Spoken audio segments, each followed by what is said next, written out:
Jenis-jenis majas. Majas adalah salah satu alat retorika yang digunakan dalam bahasa untuk menciptakan efek tertentu dalam komunikasi. Penggunaan majas dapat membantu penulis atau pembicara untuk menyampaikan pesan dengan lebih efektif dan menarik. Dengan memanfaatkan majas, kata-kata bisa menjadi lebih indah, penuh warna, dan penuh makna. Dalam banyak kasus, majas digunakan untuk menggambarkan atau mengilustrasikan sesuatu dengan cara yang tidak biasa atau tak terduga. Dalam bahasa Indonesia, kita sering menemui majas dalam puisi, prosa sastra, pidato, atau bahkan percakapan sehari-hari. Majas membantu menciptakan keindahan bahasa dan memberikan dimensi tambahan pada komunikasi. Jenis-jenis majas. Majas terbagi ke dalam beberapa jenis berdasarkan teknik dan efek yang ingin dicapai. Berikut adalah beberapa jenis majas yang umum digunakan. Yang pertama, majas simile atau tumpang tindih. Majas simile digunakan untuk membandingkan dua hal yang berbeda dengan kata-kata seperti atau bagai. Pembandingan ini membantu pembaca atau pendengar untuk memahami atau membayangkan sesuatu dengan lebih jelas. Contoh, rambutnya hitam seperti malam yang gelap. 2. Majas metafora. Majas metafora adalah majas yang menggantikan satu konsep dengan yang lain tanpa menggunakan kata-kata yang membanding. Ini menciptakan gambaran yang lebih kuat dan memberikan makna baru pada kata-kata. Contoh, hati yang gundah seperti lautan yang gelisah. 3. Majas personifikasi. Majas personifikasi memberikan sifat-sifat manusia kepada objek atau makhluk non-manusia. Ini membuat objek tersebut tampak hidup atau memiliki karakteristik manusia. Contoh, daun-daun bergoyang riang menyambut datangnya angin. 4.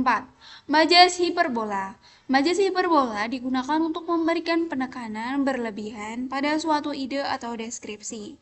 Ini sering digunakan untuk menciptakan efek dramatis atau humor.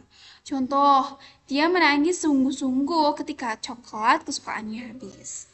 5. Majas eufemisme. Majas eufemisme digunakan untuk meredakan atau mengurangi ketidaknyamanan atau ketegangan dalam berbicara tentang suatu konsep yang sensitif atau kurang menyenangkan. Contoh, dia telah pergi untuk selamanya. 6. Majas ironi. Majas ironi digunakan untuk mengungkapkan makna yang berlawanan dengan yang sebenarnya dikatakan. Ini sering digunakan untuk menyampaikan sindiran atau kebalikan dari yang sebenarnya terjadi. Contoh, cuaca sangat cerah, terutama jika kamu suka hujan. 7. Majas metonimi.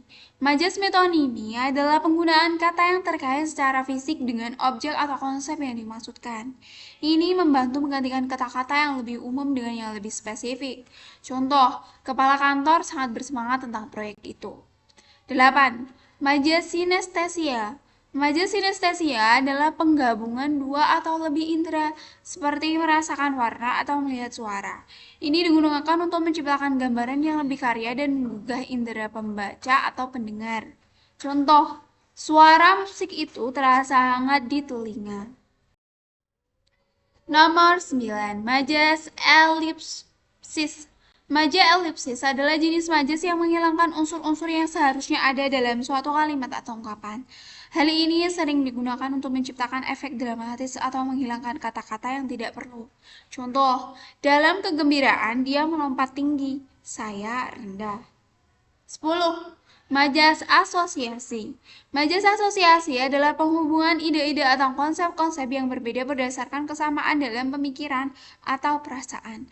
Ini sering digunakan untuk menciptakan hubungan emosional atau intelektual antara berbagai ide. Contoh, senyumnya adalah jembatan ke hatiku. Oke, sekian materi majas, jenis-jenis majas kali ini. Sampai jumpa di video selanjutnya.